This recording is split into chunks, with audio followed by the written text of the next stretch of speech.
I think it's difficult because Singapore is a very conservative society. There are many restrictions placed by the government and by the general societal culture. So many things you can't say and many things you can't push too hard. If you want to be advocate for something, you have to take a softer approach. Change has to be implemented gradually. Now with social media, it has no boundaries. It's a lot easier for activists to rally their cause and not just gain support from the local community, but also gain support from the international community as well. With the many constraints that activists face in Singapore, how do they go about advocating for causes they believe in and making a difference? And do they know when they've gone too far? Hi, I'm Daniel Martin, and we're here in NTU to discuss with students and activists how they tackle various limitations on activism here.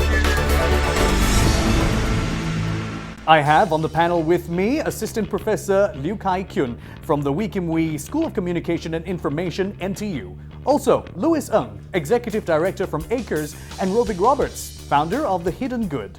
If we were to compare activism styles here in Singapore with what we see overseas, what works for us, what doesn't work for us? Louis, let me start with you maybe. Well, I think if you look at the animal welfare, animal rights overseas, you see that it's more towards liberation. So there's a lot of people protesting outside the facility, chaining themselves up, going on hunger strikes, naked protests, you name it, they've done it. But I've always said that I think if you bring the Western sort of advocacy to Singapore, or to Southeast Asia, I think that would backfire. Because let's face it, the Asians are more reserved in our culture. We don't really like to confront, we prefer more collaboration. And I think also that the other stigma that we probably need to overcome is speaking up. We've always been taught since we're young to respect our teachers, don't question your teachers, don't question your elders, as compared to the Westerners where the minute they don't like something, they're outside there with their picket. I don't like confrontational approach because my idea is that how much can you get forward with that, When I first started, we always asked ourselves, should we go out and should we start going against the stompers, Whenever someone posts a stomp story, we should make a spoof video of it. And someone asked me one very important Asian pragmatic question. He said, what's the ROI on that? We have been developed in such a way that we like stability, we like the way that we don't confront each other directly, And what you realize is that in other societies, there is that huge opportunity for you to create more divisions than is necessary. It has always been about the government and the people, and there's nothing in between. How about businesses? I think for private companies, what's very interesting is that people are realizing that caring about society, caring about humans is now becoming an in thing for them. We have found a lot more opportunities to collaborate. There's this partnership available where it's a win-win. You get to promote your product and you get to have a good brand image while you help the agenda of the group as well.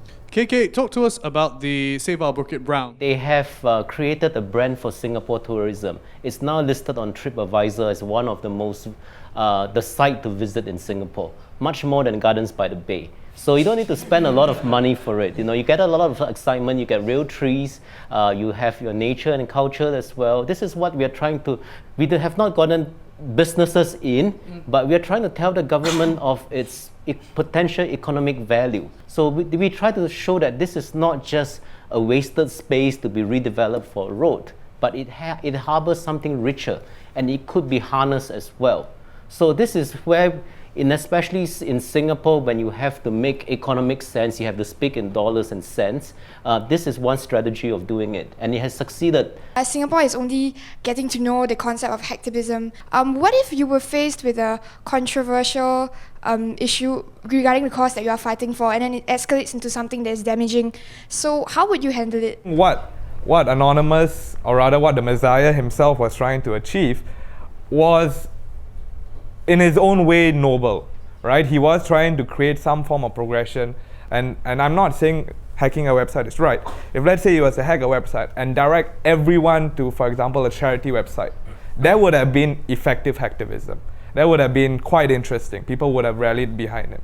But what he did instead was to be posting his name up, sharing about his agenda without actually creating much effective change. Well, I think with ACRES, what we've always done is to make sure we keep within the laws. And I think that is the OB marker. Once you start doing things that are illegal, then I think again it will be counterproductive, not just to yourself but to the whole movement. I think for me and for Louis, we do not want to be anonymous. That's why we're even wearing the t-shirts here for our various causes. You have to make your own judgment call. For example, I'm not sure whether you heard of Rosa Parks. This African American lady one day decided just to sit on the seat in the bus that is only reserved for white people. She broke the law, but she did something that made history, that started the civil rights movement in the United States. So I think the judgment call that is based on the kind of value system that you have, your sense of justice, it's very important as well. All the movements that you've done, yes, definitely. You've talked to migrant workers. You find out their backstories, and then you find out that maybe they're not being paid enough, like compared to maybe citizens. But how do you quantify whether your activism has been successful?